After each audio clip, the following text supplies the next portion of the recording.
बात करेंगे पंजाब हुकूमत की गंदम की बैनुसूबाई नकलो हरकत पर जो हम देख रहे हैं पाबंदी, इस पर अब शदीद तनकीद का सामना करना पड़ रहा है।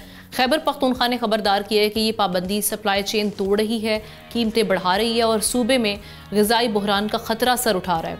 उधर सिंध हुकूमत और पीपल्स पार्टी का इल्ज़ाम यह है कि पंजाब ने गंदम के बीज की फराहमी रोककर सिंध के किसानों को नुकसान पहुँचाया है। पाकिस्तान सालाना 5,52,000 टन गंदम का बीज पैदा करता है, जिसमें से पंजाब का हिस्सा 5,16,000 टन है।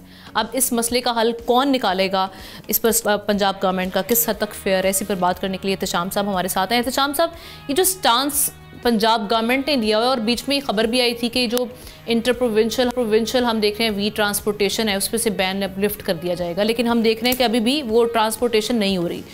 कि क्या ये रवैया इकनॉमिकली या लीगली दुरुस्त है पंजाब गवर्नमेंट की जानिब से? और अब इसका जो हम मुनसिफाना डिस्ट्रीब्यूशन की हम बात करते हैं कि पूरे मुल्क में होनी चाहिए, ये कौन इंश्योर करेगा? हमना लीगली और आइनी तौर पे तो आप जो पूछ रहे हैं ना, आर्टिकल 151/1 ये तो बड़ा वाज़े तौर पे कहता है कि आप किसी भी सूरत में ना ये आज़ादाना नकलो हमल जो है ना, ये किसी सामान की एक जो सूबे से दूसरे सूबे तक आप रोक नहीं सकते। आइन तो बड़ा क्लियर है इस हवाले से। अब देखें हुआ क्या है, दो चीज़ें हुई हैं। एक तो आप देख लें जितनी तेज़ी के साथ ये जो अभी पहले आपने जिक्र किया कि थोड़ा सा पहले ही बाकायदा ये पाबंदी हटा ली गई थी। अब क्या हुआ कि फौरी तौर पे आपको करना पड़ा। मैं अब चेक कर रहा था, वहाँ से पंजाब में ये कहा जा रहा है कि जी वहाँ पे व्हीट स्टॉक जो थे और आटे के जो स्टॉक थे पंजाब में, वो क्योंकि आपने देखा पंजाब में सबसे ज़्यादा सैलाब जो है ना, सैलाबों के से मुतासिर हुआ है, तो वो बहुत तबाही का शिकार हुए हैं। नतीजा नामना इस वक्त पंजाब में आटे और गंदम की कीमत बड़ी तेज़ी के साथ बढ़ रही है। तो इस वजह से इनको लगा कि भी हमारे स्टॉक तो पहले ही जो अब रखा हुआ था वो ख़राब हो गया। अब अगर हम इसको रोकते हैं, सप्लाई चेन को हम डिसरप्ट अगर नहीं करते, यानी इसको रोकें कि नहीं ना जाया जाए केपी में और बाकी जगहों पे आटा और गंदम, तो हमारे लिए मुश्किलात पैदा हो जाएगी। लेकिन मेरा ख्याल है ये नी जक रिएक्शन है, इसको बहुत सोच समझ के फ़ैसला करना चाहिए था। एक तो देखें केपी के साथ तो पहले ही आप मामलात आपके ख़राब हैं, लड़ाई झगड़े चल रहे हैं। दूसरी तरफ सिंध के साथ भी दिया है, आप कह रही हैं ख़त लिखे, और वो केपी के लोग उनकी डिटेल देखें, वो कह रहे हैं कि जी सालाना खपत आमना आटे की और गंदम की जो है ना वो 53 लाख मीट्रिक टन है वहाँ पर। वो कहते हैं जी मुकामी पैदावार 15 लाख टन है और बाकी ज़रूरत हम सूबों से पूरी करते हैं। ठीक है, इसमें एक एलिमेंट ये भी है कि केपी में जब आटा और गंदम जाता है तो उसके बाद वो स्मगलिंग होती है वहाँ पे बलूचिस्तान में। लेकिन बहरहाल ये तो एजेंसियों का काम है, और मेरा ख्याल है मुकामी तौर पे इंटर प्रोविंशियल कोऑर्डिनेशन कमेटी जो होती है, आम तौर पे तो पहले वज़ीर भी होता था, शायद आजकल कोई वज़ीर नहीं है इसका, तो वो इंश्योर किया करता है, तो वो नहीं हो रहा। तो मेरा ख्याल है ये एक अच्छा खासा एक मसला पैदा करेगा, इसको फेडरल गवर्नमेंट को इंटरवीन करना चाहिए। और ये अच्छा, दूसरी बात ये हम ना कि अभी देखें कि आप अगले दिन हम बात कर रहे थे, आपने एक एक्सपर्ट बुलाए हुए थे गंदम के बारे में। अब वो कह रहे हैं कि जी वार्न कर रहे हैं, आप जिस तरह आपने देखा जो वीट प्राइस रखी गई है वो तो इतनी कम है। उन्होंने कहा जी अगर 4500 से 45,000 इसकी सपोर्ट प्राइस ना, 45,000 रुपया ना रखी गई, 4,500 सॉरी, ठीक है जी, तो हम जो है ना वो गंदम की उगाई बंद कर देंगे। अभी आप देखते हैं गंदम सबसे ज़्यादा पैदा होती है, आप 30 मिलियन टन से ज़्यादा पैदा होती है गंदम तकरीबन यहाँ पे। तो अगर ये उन्होंने बंद कर दिया और छोटे किसान ख़ास तौर पे अगर नहीं जाएंगे उस तरफ, तो क्या होगा? तो मेरा ख्याल है ये एक और क्राइसिस जो है ना वो वीट का पैदा होगा।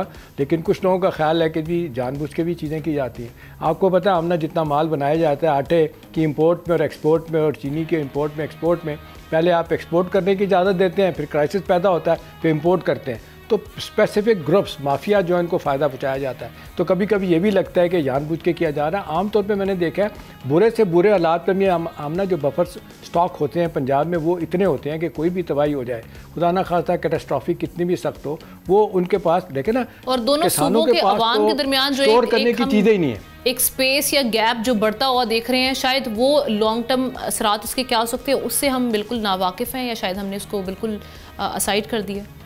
देखें इस वक्त तो सोचने की ज़रूरत है। ये टाइम जो है ना, ये क्राइसिस पीरियड सियासी तौर पे जो आपस में है, आपने देखा से अपना केपी का और फेडरल गवर्नमेंट का एक वो अपनी तरफ चल रहा है। अब अगर ये इकोनॉमिक सतह पे और ख़ास तौर पे जो सप्लाई चेन जो डिस्टर्ब होगी, और मेरा ख्याल है इससे और नुकसान होगा।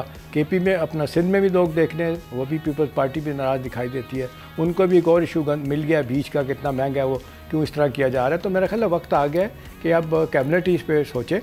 और कुछ हवाले ये कहते हैं कि जी मरियम बीबी अपनी पंजाब है तो इंटरफेरेंस नहीं मानती किसी चीज़ का, वो कहती मैं फ़ैसले करूँगी, और होना भी चाहिए। ठीक है, अच्छी बात है कि आप सूबों को इजाज़त दें कि अपने तौर पे ऑपरेट करें बगैर किसी इंटरफेरेंस के। लेकिन कभी कभी आपको ये देखना पड़ता है कि आप देख लें सूबे एक दूसरे के मोहताज हैं कई मालों से। अभी अब अब गंदम में और किसी हद तक सिंध जो है ना वो थोड़ा बहुत कंट्रीब्यूट करते हैं। केपी में आप देख लें सिर्फ 15 मिलियन मीट्रिक टन पैदा होता है, 15 लाख टन, तो वो कहाँ पूरा करेंगे 53 लाख टन अगर उनकी अपनी खपत है तो। इस तरह आप देख लें सूरत हाल वहाँ पे बलूचिस्तान में है। तो मेरा ख्याल है सेंस प्रिवेल करनी चाहिए कि इस तरह के क्राइसिस को, सियासी क्राइसिस को रोका जाए और मौका ना दिया जाए सिंध को भी और केपी को भी वो एक और इशू आपके लेके पास आ जाए। बाकी रहा सवाल के जी अब सूरत हाल तो संगीन है।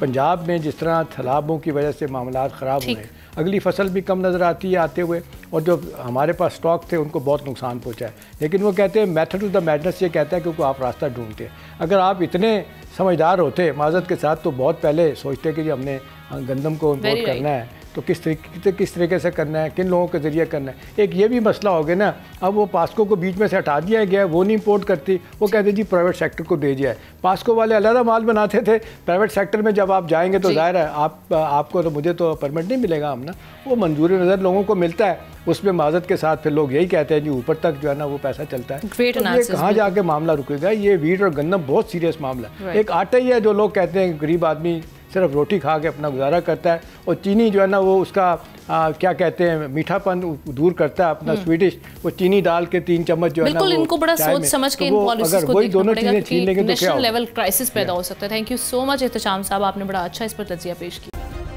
सब्सक्राइब करें और बेल दबाएं ताकि कोई खबर रह न जाए।